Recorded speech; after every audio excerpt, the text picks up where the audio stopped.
Okay, let's get right to it. James Van Der Beek as Dawson Leary. He started acting at a very young age. No one in his family was an actor, so convincing them to let him go to auditions wasn't easy.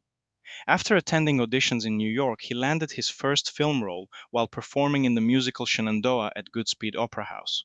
He was later cast as Dawson while on academic scholarship and paused his education. He was 21 when the show began. He admitted himself that he never fully stepped out of Dawson's shadow, but his acting and the show itself left a mark on many people of that generation. Despite no one in his family being an actor and despite his studies, he didn't give up and made time for acting anyway. Various achievements came from that same drive. In November 2024, he announced he'd been diagnosed with stage 3 colorectal cancer. He shared the journey publicly. He couldn't attend the September 2025 cast reunion organized by Michelle Williams because he was too sick. He passed away on February 2026 at age 48 due to cancer. He married Kimberly in 2010 and they had 6 children. Katie Holmes as Joey Potter. From a straight A student to a full acting career. She'd been accepted to Columbia University but chose to go to auditions instead. She couldn't attend the live audition in LA for Joey because she was in a school musical, so she sent a tape instead. The producer knew she was the character the moment he saw it, and she landed the role. She joined the show at 19. She was the only actor to appear in every episode. She was so driven that while filming the show, she simultaneously starred in Teaching Mrs. Tingle and Disturbing Behavior. But her personal life paused a career that productive and passionate. Her 2006 marriage to Tom Cruise, the birth of their daughter, and the long drawn out 2012 divorce set her career back. She's currently 47 and has moved into directing where she remains active. Michelle Williams as Jen Lindley. She legally emancipated from her family for her career. At just 15, Williams got emancipated so she could dedicate more time to acting, freeing herself from the work hour restrictions placed on minors. At 16, she landed the role of Jen Lindley. She was honest about that period, saying she met a lot of dangerous people in LA. That checks out. Even today, with scandals happening constantly, imagine being a teenage lead in LA at 16. Who knows what kind of people you'd run into? She was equally honest about the show itself, calling it like a factory job, saying scripts arrived last minute with zero creative input. Isn't that true of most jobs, though? From the outside, it can look perfect, like nothing's wrong, but you can't really know without living it. The most tragic part of her personal life, in my opinion, came from her relationship with Heath Ledger. Their daughter Matilda was born in 2005, and then Ledger died suddenly in 2008. Williams is currently 45 and has been nominated for 5 Oscars without a win yet. Joshua Jackson as Pacey Witter, the only name on this list who got into acting because of his family. His mother was a casting director, which is what sparked his early interest. He became a child star through the Mighty Ducks franchise. An interesting casting detail is that he was originally considered for the role of Dawson. Imagine that Dawson played by a completely different person. Maybe in another reality, Joshua Jackson is playing Dawson, who knows? He was eventually cast as Pacey instead.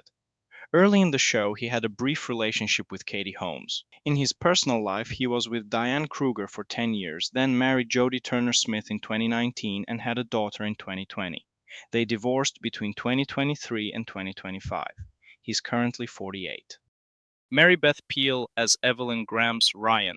Let's continue with the most experienced name on the list. Before acting, Peil was actually a professional opera singer performing with the Goldovsky Opera Theater starting in 1962. So by the time she joined Dawson's Creek, she already had decades of a career behind her, which puts her in a completely different category from everyone else on this list. While the others were just starting out, she came to set as an already established artist.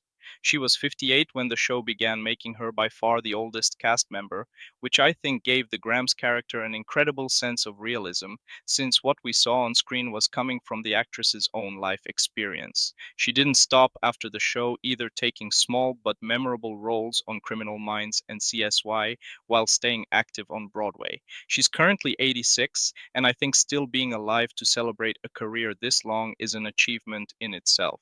Kerr Smith as Jack McPhee. I think Jack was the boldest character on this entire list. A teenager discovering his sexuality and clashing with his father over it was genuinely groundbreaking for the late 90s. Some shows still hesitate to handle topics this openly even today.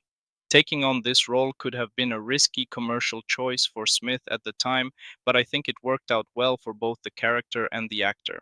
After the show, he built most of his career in television with guest and supporting roles on Charmed CSI New York, The Fosters, and Riverdale, along with film roles in My Bloody Valentine 3D and Final Destination 5. In his personal life, he was married to Harmony Everett from 2003 to 2009, then married Lisa Smith, and together they run a wellness company called Terra Life Wellness.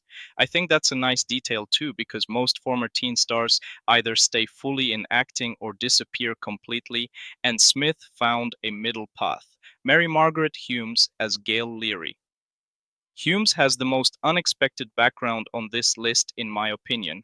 Before acting, she competed in beauty pageants, winning Miss Florida USA in 1975 and placing third runner up at Miss USA that same year.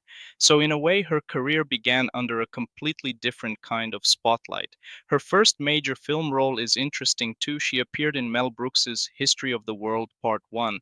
She was 44 when the show began and stayed busy afterward with roles on Grey's Anatomy, Criminal Minds, CSI, and countless Hallmark films. But I think the most emotional detail on this list is the bond she formed with James Van Der Beek. Playing mother and son on screen wasn't enough. They built that same relationship in real life too. Van Der Beek once shared that after his own mother passed away, Humes sent him cookies every year on his birthday. Seeing the tribute messages Humes shared after his passing in February 2026 makes me believe that Bond was never just something for the screen. She's currently 72 and has been married to Raoul Bruce since 1992.